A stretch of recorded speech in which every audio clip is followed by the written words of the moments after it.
timbul pertanyaan berikutnya, Ustaz. Iya. Bagaimana sebagai orang awam atau masyarakat, Ustaz, menanggapi ini?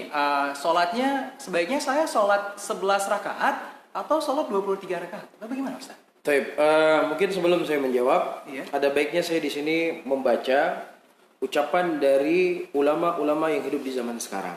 Baik. Iya, ini menunjukkan kepada kita, ya, ini bukan hanya ya datang dari sahabat Rasulullah Sallallahu Alaihi Wasallam, kemudian ulama yang mungkin dalam tanda petik ulama yang dianggap sebagai ulama Wahabi dalam tanda petik ya, Iya. mereka saklek sholat tarawih harus 11 rakaat, itu tidak.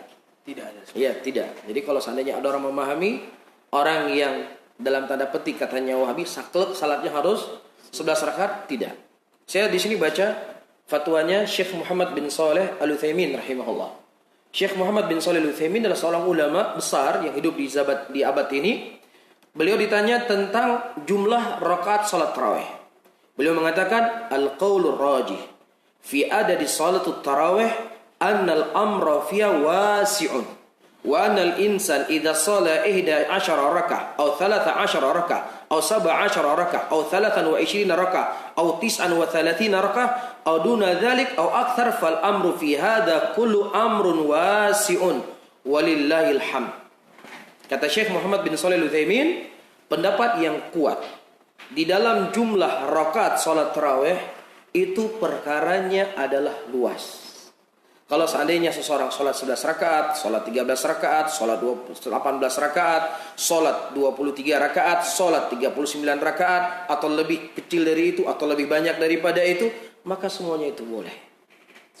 Semua itu boleh. Dan beliau berdalilkan dengan hadis yang kita sampaikan tadi. Ketika datang Badui bertanya kepada Nabi, ya Rasulullah bagaimana sholat malamnya saya? 2 rakaat, 2 rakaat. Ya, di sini Rasulullah tidak menjelaskan harus 11 rakaat. Harus sekian rakaat. Jadi silakan kamu sholat tarawih berapa saja. Sholat malam berapa saja silakan. Tapi kalau kamu takutkan nanti tidak sempat sholat subuh, cukup 1 witir. Bisa difahami ya?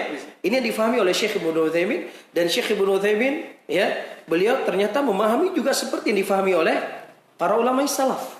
Jadi terkadang ya ada sebagian kita mungkin yang minim dengan ilmu, terkadang terlalu saklek dengan satu pendapat. Ya mungkin dari kecil tahunya kita begini, ya sudah nggak bisa diubah-ubah.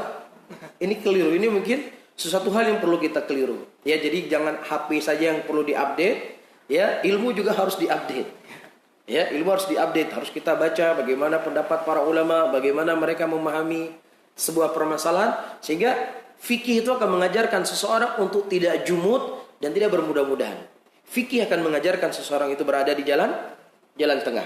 Iya, dan juga disebutkan dari Syekh Sulaiman Al-Harbi ketika ya beliau menyebutkan di dalam kitabnya As-Siyam Minal Muharrar, beliau mengatakan nuqila Ibnu Daqiqil 'Id wa Syekhul Islam Ibnu Taimiyah ijma' alla anna salatul lail la hadda laha.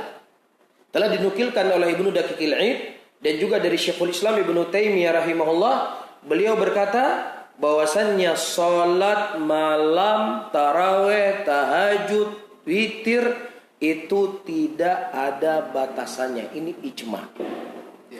Ya, ijma sebagaimana disebutkan oleh Syekhul Islam Ibnu Taimiyah rahimahullahu taala. Jelas di sini? Allahu taala alam bisawab.